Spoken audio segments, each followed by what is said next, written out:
Secondly, so like there had to be a point where it's like what got you through that to say, I'm going to come out the other side and keep down this. A lot of people give up and they do a couple of bad deals. They make a couple of bad investments. They invest in a couple of the wrong people. Like what? Yeah. Mentally to make that next offer. Yeah. What was it inside you had, or was it having a plan from the beginning? Like kind of go down that road a little. There's two answers to that question. One, for me personally, I have prided myself on not being a person who quits. I've never quit anything. I've decided I was done with things, but I've never quit. I've never quit because it got tough, right? I wrestled in high school. I wrestled in middle school as well, and I was pretty good in middle school. I got to high school, my freshman year, I lost every single match. Now, the history books will show that I won 4 matches, but they were all forfeits or buys. Okay. If somebody else lined up across from me, they won, period, for an entire year. And I remember my mom, my grandmother, they were like, why you keep doing this? You're coming home, your nose is crooked, you got a bloody eye, you got this pretty boy face and it don't look so pretty right now. Why are you doing this to yourself? And the reason was I was also in the marching band in high school, and, fall season, I'm in marching band. And I remember sitting in the stands. There's a guy who played, I'll never forget this, obviously, as you could tell. There's a guy who played the trombone who was behind me. And I was talking to the girl next to me, and I told her I was going to try out for the wrestling team. And he just started laughing and he said, oh, you can't be on the wrestling team. I tried out last year and it was too tough and I quit. And I said, I can never quit now. Just because I could not let this person's words be true. His mental capacity and his mental toughness could not seep into how I viewed myself. I never quit. I ended up finishing with, my name on the list for most career wins. The rest of them were not forfeits, by the way. I actually beat people. And it's just the mental makeup of mine. And it's one of the things where your weaknesses and your strengths are really closely aligned. And I am not a quitter. And it's a great thing. Many people would have pivoted and said, no, this didn't work. I'm going to do something else. I was like, well, damn it. It worked before. And I think this is the key. You have to be able to dig down and say, what wins do I have so I can keep my confidence? And because my first few deals were successful, I knew real estate worked. I was sold. I was 100% convinced that real estate was the path to build wealth, period.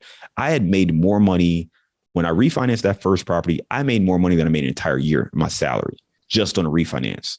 So I knew this was the path. I knew something I didn't work. And I also knew that, hey, why did you do flipping? You didn't want to be a flipper. Flipping requires you to actually be at the property. It's a whole different mentality. So for me, strategy wise, I said, let's stick to multifamily, where it's more about managing people and rentals instead of being on site and trying to make sure the carpenter doesn't, punch a hole through the copper. Let's try to find properties that are already up and running and run the operations, do it that way. That's where I've got more of my background. So I think it's that. And then the other thing I'll say is you have to surround yourself with successful people, because you really will become the people around you. And if you're around people who don't believe in real estate and you have these kind of failures, they're going to tell you, hey, man, I told you that was scary. You shouldn't be doing that. My cousin lost a lot of money in real estate. You do something else. That's too much. But Bree was a good friend of mine. She built her portfolio. Joe Fairless is a really good friend of mine and a mentor, and this man has built, went from a $7 million portfolio to almost a $2 billion portfolio. I was doing the podcast, which allowed me to talk to, very successful investors. So because I was around all these people who I was learning from and talking to and building these friendships, I knew that we just needed to make adjustments to what I was doing. And I just felt that I would regret quitting, because I knew I could do it. And I was surrounding myself with the right people, the right conversations, the right network, the right skills. I knew I was doing all the right things. It was just a matter of perseverance. That's awesome. Good answer. I just want to comment on one thing you said there for the listeners of flipping and what you're doing now with, buy and hold. Like, it is just two different personalities.